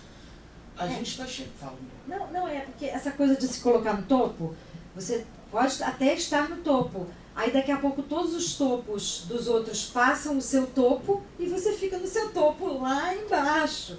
Entendeu? Porque qualquer profissão requer uma coisa chamada humildade. Porque quem sabe tudo não tem nada para aprender. Né? E a gente quer aprender. Sempre procuro alguma coisa para me superar. Né? Sempre procuro uma coisa, uma dificuldade que eu tenha. As dificuldades são muito bem-vindas. Porque você é um estímulo para você se superar. Então, não brigue com as suas dificuldades, agradeça e supere. Para a gente terminar aqui, a gente está chegando nos minutos finais, vou colocar 2 questõezinhas e a gente encerra aqui. O que é o silêncio para um dublador? Eu não Isso. sei. Eu não sei fazer silêncio. Eu não sei fazer silêncio. Eu não sei nem te responder. É. Porque dizem que para o ator o silêncio é o compasso da atuação. Para a dublagem o silêncio ajuda ou atrapalha? Ou não existe? Não existe. Eu acho que não existe. É, só existe aquele silêncio, o silêncio de dentro do estúdio, onde você descobre que seu estômago ronca, por exemplo. É, foi na dublagem que eu descobri que meu estômago roncava, porque estava tudo tão silencioso que E ele faz dá bom dia. bom. Ele dá bom É. dia. Ele de manhã, antes da dublando, você vai... É bom É isso que o silêncio. É o monstro que você incluiu no café da manhã. Ele vai lá no estúdio. Aí você tá aqui, aí o técnico fala assim, fez um barulho aí. É o monstro que acordou. Eu digo sempre, ele acordou. E quando vai dando meio-dia. Dando meio-dia, vai começar a dar aquela fome. Aí ele começa a roncar. É que todo mundo, o estômago de todo mundo ronca, mas você não ouve por causa, né, os barulhos. E o silêncio te propicia saber que seu estômago ronca. É. Eu não sei te responder. Eu também não te sei. responder. Para a gente Eu não fechar, deixo ficar em silêncio. Não pode falar. Então eu não sei igual o silêncio. vou desafiar essa dita falta de memória de vocês. Ai, meu Deus. Queria que vocês falassem uma história que tenha marcado vocês na dublagem, de bancada. Eu tenho muitas, mas muitas impublicadas. Só que ele também não lembra. Não lembro. Eu tenho muitas, até as pessoas acham que eu deveria escrever um livro, porque eu tenho muitas histórias, mas muitas impublicadas. Mas eu tenho histórias muito engraçadas. Eu vou falar de mim porque eu não gosto de falar dos outros, né? As histórias, eu vou ter que citar as pessoas. Mas tinha um dublador chamado Paulo Pereira. Você trabalhou com Paulo? Trabalhou, claro. Paulo Pereira. Ele era magro, assim, ele era bom ator, muito bom ator, mas ele era muito indeciso, ele era muito nervoso. E aí o estúdio, antigamente, como eu falei, era filme assim, né? E tinha um tubo, por causa do calor do projetor, o tubo ia pra fora. E ele muito nervoso, ele ficava fumando. Não, chamou não. Aí eu dei a volta, fui lá no estúdio e falei, ô, Pereira, estúdio vai! Aí, largou um cigarro, saiu correndo, abriu dentro do estúdio, tava dublando. Aí ele entrou, aí o Pérez. Tá louco, Paulo. Entrou no meio do duplo. O senhor me chamou, seu Pérez? Eu não chamei, você tá maluco? Eu não chamei ninguém. Aí ele voltou todo chateado. Você todo mundo lá. Você não ouviu o Pérez chamar? Eu ouvi. Eu ouvi, ele te chamou. Era sacanagem dele, porque ele te chamou. Aí eu saí, dei a volta com 3 dubladores. Ô, Pereira, agora pode entrar aí. Todo no estúdio o Pérez falou, você tá louco, Paulo? Você enlouqueceu. E era o Milani que estava dublando. Aí o Milani começou a rir, o Milani sacou logo que era alguma sacanagem de alguém no pátio. Porque a Herbert era maior, nós ficávamos mais tempo na Herbert Richard do que na nossa casa. A gente ficava 8 horas na nossa casa e 26 da Herbert, 16, é o cansaço. 16 dentro da Herbert. Mas não é brincadeira isso não, a gente ficava 18 horas na Herbert. A gente começava a dublar 8 da manhã e até 2, 3 horas da manhã. E ficavam todos ali no pátio, porque a Herbert tinha 90% do mercado da dublagem. Então, cara, era uma sacanagem atrás da outra. Aí o Pérez deu um esporro nele, ele saiu, abriu a porta, sentou do meu lado, muito chateado, falou, você ouviu? Eu falei, eu ouvi, cara. Ele tá vendo que ele tá te sacaneando, cara? Paulo, pelo amor de Deus, cara. Ele tá te sacaneando, não fica nervoso aí. Não, eu vou te dar. Não, eu vou acabar. O Pérez não me conhece. Acendeu o cigarro. Ficou bufando, eu deixei ele fumar um pouquinho. Aí fui lá e todo mundo já sabia que era eu. Aí eu fui lá de novo e falei, Paulo Pereira, agora deixa de palhaçada e entra. Estava fumando da Carmen Cheia e o Milani. Ele entrou no meio do grupo da Carmen Cheia e o Milani. O Pérez falou, você não vai dublar mais comigo. Você hoje não dubla mais comigo. Você bebeu, você só pode ter bebido, Paulo. Você entrou 3 vezes, estragou tudo aquele... Aí ele ficou louco, ele começou a discutir com o Pérez. Eu tenho mais que a sua idade, eu sou muito mais velho que você. Eu não admito esse tipo de brincadeira, porque eu tinha falado para ele que era sacanagem do Pérez. Aí ele não admite o Pérez, o Pérez, ele levantou a calça assim, né? Ele levantou a calça. Você não... Aí começou a discussão, aí eu entrei e falei, gente, esquece, chamou, não chamou. Falta muito luto. Aí o Pérez, ele não vai mais fazer comigo. Eu falei, não vai fazer isso com o Paulo Pereira. Não pode fazer isso, Pérez, vê aí. Então, Pérez, faltam 8 lutos e não entra mais aqui. Aí ele sentou, o cara muito nervoso, falou, o Pérez está me sacaneando. Eu falei, não está não, cara, era eu que estava mexendo no tubo e falava você, seu filho. Eu falei, pô, tá só uma sacanagemzinha. E eu tenho outra, que eu não vou citar nome também. Era um dublador fraco, nervoso. Ele era delegado de polícia. Aí eu estava dublando com o Celton Mello e o Berdan Júnior. Eu dirigindo. Eu tava. Tu estava também. tava. Celton Mello e o Berdan Júnior sentados no chão. E os dois garotos, eles tinham saído com uma menina. O Celton tinha saído com a menina. Aí o Berdan perguntou: mas tu saiu com essa aí? Isso não deu pra dizer, o Celton não deu tempo. Aí começaram a rir os dois. E esse dublador estava ensaiando. E ele era muito ruim, ele era muito nervoso. Ele era bom ator, inclusive. Ele era bom ator da Globo, mas ele nem conseguiu nada na Globo porque ele era muito nervoso. Aí eles começaram a rir e ele achou que os dois estavam rindo dele. Ele aí começou a discutir com eles. Aí eu era diretor, eu peguei e falei: ô fulano, eu não admito que você fez isso com ele dentro do meu estúdio. Eles não estão falando de você, não estão rindo. Você está rindo de mim, você tá. E aí, cara, eu falei: porra, cara, deixa de palhaçada, cara. Os caras não estão rindo de você. Ele pegou, puxou um revólver, botou na minha cabeça, assim. Não foi? Fala alguma coisa que eu dou um tiro na cabeça. Eu falei: então dá! Dá! Aí o Celton e o Berdan saíram abaixadinho, abriram a porta do estúdio e foram lá fora falando pro Júlio César: o fulano vai matar o Mário, ele tá com a arma na cabeça. A Mônica, que era minha mulher na época, saiu como uma louca no estúdio. Você fez o quê? Eu nem sei o que a Miriam fez. Você estava no estúdio? Eu tava na técnica. Cara, a Mônica entrou com uma louca, o Júlio César entrou com uma louca e eu tava realmente com uma revólver na minha cabeça. Aí ele foi mandado embora, obviamente, da Everest. E aí... E você botou a gente no teu carro e saiu dando volta pelo Borel, assim. Lembra? Aquele desesperado. Saiu desatinado. Mas se eu ficar contando histórias, tem muita história pesada, mas tem muita história muito engraçada. Muito engraçada. Bom, eu vou contar uma rapidinha. Hoje é muito difícil isso, porque a gente dublou sozinho. Eu vou contar uma até que é bom pra vocês, assim, por exemplo. Eu tava na bancada dublando com a Juraciara, né, que era a famosa do Casal 20, maravilhosa. E ela falou assim pra mim, ela me chamava de Mica, né? Ela me chama de Mica. Mica, 1/8 abaixo. Aí eu sabia que você não gritava, mas eu nunca tinha me tocado de 1/8 abaixo. E aí isso mudou toda a minha vida, né? E aí um dia eu entrei no estúdio, estava dublando uma mulher e ela falou, que também não vou citar o nome, ela falou shuffle. Aí eu ouvi aquilo, fiquei arrepiada e ali foi também um marco na minha vida do que eu não queria ser. Eu acho que isso mudou tudo. Isso e uma observação que o Márcio Seixas fez, que uma turma, acho que era Jennifer 8, uma coisa assim, que ela fazia uma cega. E ela gritava. E o Márcio Seixas falou assim: viu um filme que você dublou? E você gritava e desafinava. Aí eu fiquei olhando para a cara dele: parabéns. As pessoas não gritam bonito, elas têm que desafinar.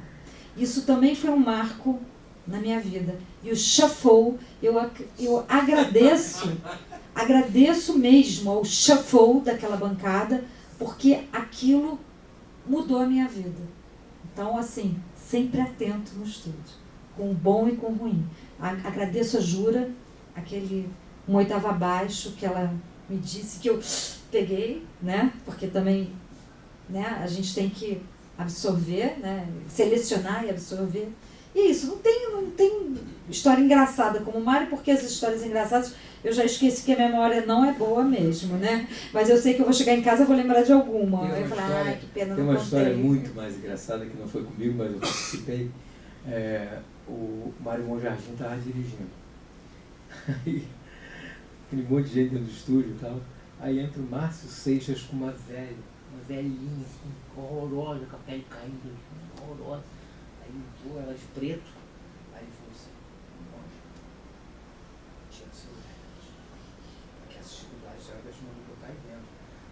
Aí o Monjardim é uma pessoa das mais engraçadas, está muito mal agora, mas era uma das pessoas mais engraçadas que a gente conheceu aí. Meu filho, senta aí, fica à vontade, só não faz barulho, tá? Aí sentou, o Márcio saiu, a velhinha ficou sentada lá. Aí a gente começava a dublar, a gente estava dublando 8 é demais, você lembra do 8 é demais? A gente estava dublando 8 é demais. Aí 8 é bastante, 8 é demais, acho que é 8 é demais, 8 é demais. Aí a gente começava a dublar, quando chegava no meio do grupo, a velhinha fazia assim.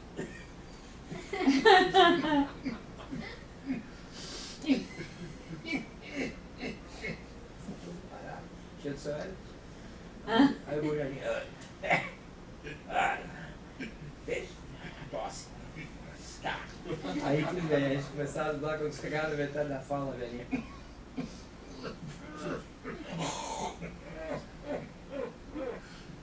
A gente, cacete, cara, como é que vai ser com essa velhinha tossindo desse jeito? Aí a gente começava a dublar, a velhinha começava a tossir. A gente começava a dublar e começou a tossir, todo mundo a ficar desesperado, né? Bom, gente, eu vou lá. Aí foi lá, chamou um Márcio. Márcio, tem que tirar a velha lá dentro. A velha tá tossindo, a gente não consegue dublar o grupo, a velha não para de tossir. Aí o Márcio falou, tira do seu ar, tira quem mandou, então segura a onda. Aí ele entrou e falou, a senhora quer ficar um pouquinho lá fora, respirar um pouco. Aí, e antigamente o estúdio era só um refletor de carro. Você lembra disso? Era um refletor de carro em cima do script, era muito escuro, né? Aí a gente começou a dublar, ela começou a tossir de novo. Aí chegou uma hora que a gente não. Eu falei, não dá mais, cara. Aí o Marco Antônio, era 8 demais, Marisa. Aí eu falei, 3 é demais. 3 é demais, né? 3 é demais, esse mesmo. Aí, quando a gente falou, olha, tem que tirar a velhinha daí de dentro, cara, não dá pra gente dublar com ela. Aí, a velha tia era o Fiore, cara, era um diretor de dublagem que se vestiu de velhinha, ele tirou a máscara e falou, podem dublar, e saiu, cara, a gente tinha perdido 25 minutos. Aí o Mojardim falou, o Fiore, ele tinha problema no estômago, então ele levava um sanduichinho e botava assim em cima do negócio que chamava o dublador, né? Aí deixava aquele sanduichinho sempre ali. Aí o Mojardim ia lá, ele saía pra fumar, o Mojardim lá comia metade do sanduíche dele. Aí toda vez que ele chegava, o sanduíche dele estava comigo, nos dias assim, deixava no mesmo lugar. Aí ele falou, vamos descobrir quem. Aí descobriu que foi o Mojardim. Aí falou com o Mojardim e tal, aí o Mojardim, a gente estava dublando aquele desenho do dragão, era Marco Antônio, Celton, eu, aquele do dragão que era famoso na Xuxa, sei lá. Aí o Mojardim ficou Denver, dinossauro. Aí tinha até a televisão e uma torre que segurava a televisão e um buraco, era uma torre, um armário, que a televisão ficava no estante, assim, fechada. Aí na hora que o Fiore saiu para fumar, o Mojardim entrou e ficou escondido dentro do negócio. A gente começava a dublar, eu via aquilo assim.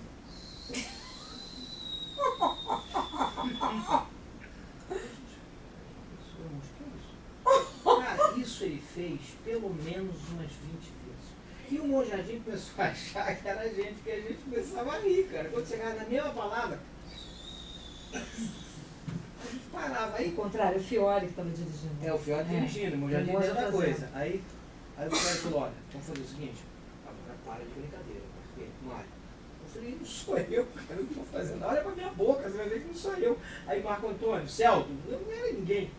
Aí daqui a pouco saiu o Fiore lá de dentro e falou assim, agora vocês podem começar a dublar. Foi embora. O Mojardim sai e falou, agora vocês podem começar a dublar. Essas são histórias muito loucas, né? Temos que ter o livro, né? Tem que ter. Pois é. A gente vai ter que terminar aqui. Breno, quer dar algum recado? É só lembrar o pessoal que a mostra fica até segunda-feira. Amanhã a gente tem às 15 horas a Fuga das Galinhas, dublado. Que legal. Que milha do Maravilhoso. Às 17 o Megamente, também dublado. E às 19 o Como Treinar o Seu Dragão, que vai ser legendado com também interpretação de Libras. Então quem conhecer alguma pessoa que seja surda, puder nos ajudar a divulgar, que o projeto teve, né, essa vai ser a terceira sessão com recurso de acessibilidade. A gente teve filme, hoje, por exemplo, o Shrek foi com audiodescrição, o Madagascar nós exibimos com legenda descritiva e o Como Treinar o Seu Dragão vai ser com a interpretação de Libras. O Breno, quando chamou a gente para essa mesa, ter a honra da companhia de vocês aqui, eu lembrei de uma história. Um dos maiores cineastas de todos os tempos, Federico Fellini, ele tinha um hábito que irritava profundamente os grandes atores que trabalhavam com ele, principalmente os atores americanos ou de alguma experiência em Hollywood que trabalhavam com ele, como Anthony Quinn, por exemplo, Broderick Crawford. Ele dublava absolutamente tudo nos filmes, a ponto de que os atores nos filmes dele não falam o texto, eles falam 1, 2, 3, 1, 2, 3, 1, 2, 3, todo o texto, e quando você vê na tela, você não tem absolutamente a sensação de você estar vendo esse 1, 2, 3, mas sim um texto excepcional, na maioria das vezes criado por ele. Uma vez perguntaram para ele por que ele gostava tanto de dublagem, já que a dublagem é alvo de tanto preconceito. E aí ele respondeu uma coisa muito simples. Eu sou um desenhista de história em quadrinhos. Quando eu crio uma história em quadrinhos, quando eu vou botar um balãozinho, eu tenho que falar o que o personagem fala, porque toda história em quadrinhos joga no balãozinho um sonho. Eu faço filmes para tentar levar ao cinema aquilo que a história em quadrinhos me deu, o sonho. A realidade já é pesada demais para eu levar as pessoas, manter as pessoas 2, 3 horas no cinema vendo o inferno que a vida é. Eu quero que as pessoas flutuem. E a única forma das pessoas flutuarem é elas deslocarem voz e ator. A distância entre a voz e ator, que algumas pessoas chamam de dublagem, eu chamo de sonho.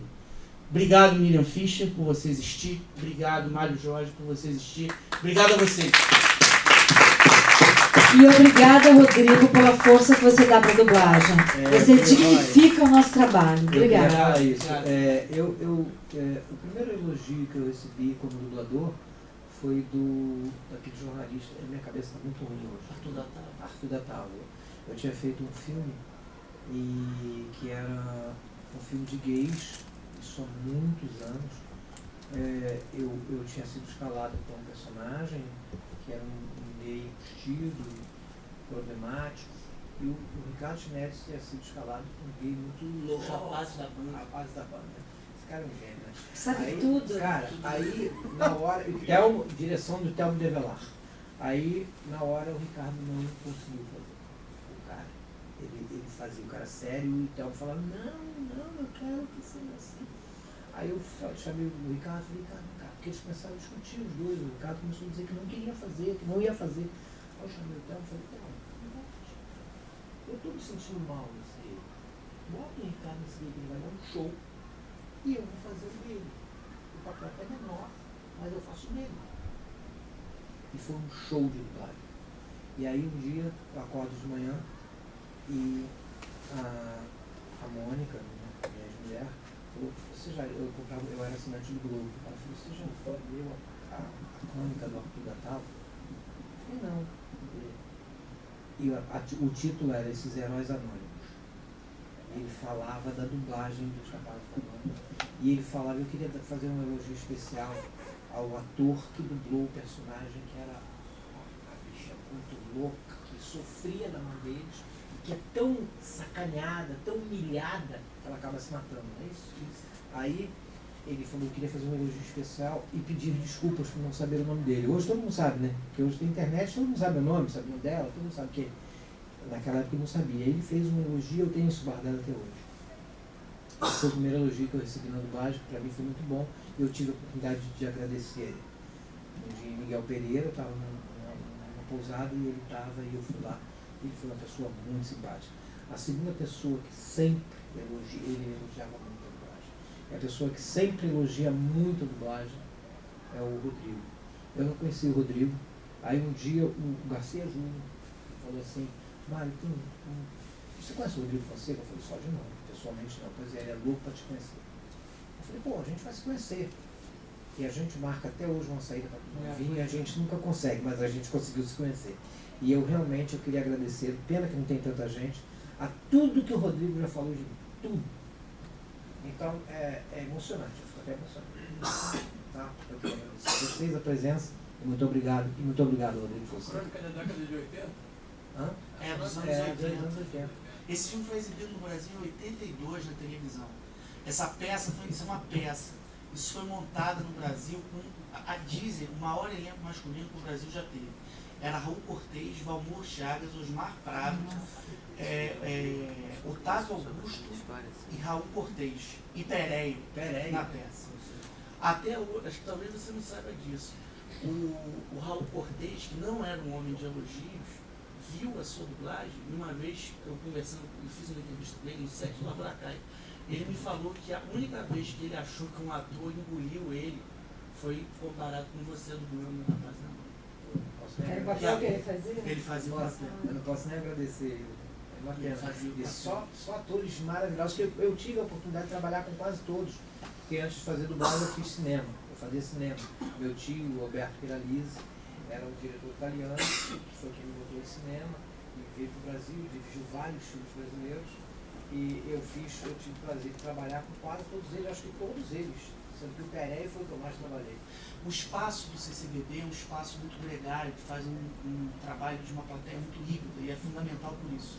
A gente tem jovens dubladores, a gente tem um grande ator e diretor na nossa plateia, o Daniel Chagas, que está com 2 peças em cartaz no Rio.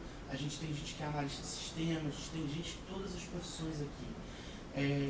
Fabrício Duque, que é um dos principais jornalistas hoje do Brasil. Só que a gente tem no público audiovisual brasileiro, que também passa por esse centro, pessoas que não sabem ler. O trabalho de vocês é fundamental para incluir pessoas que não sabem ler. Às vezes a gente fica com esse pudor da importância da dublagem.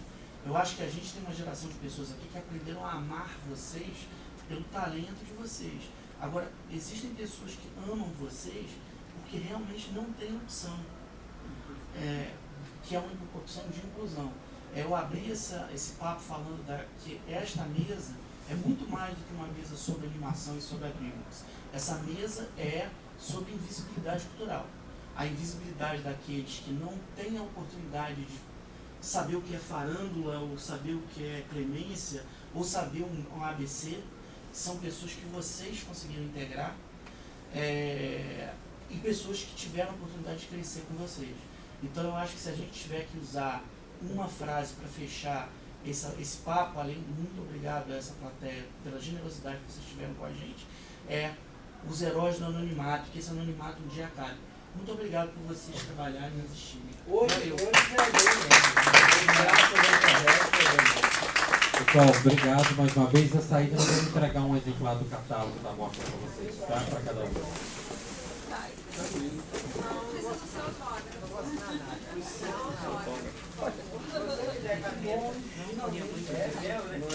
A gente só se viu em entrega de prêmio só nisso.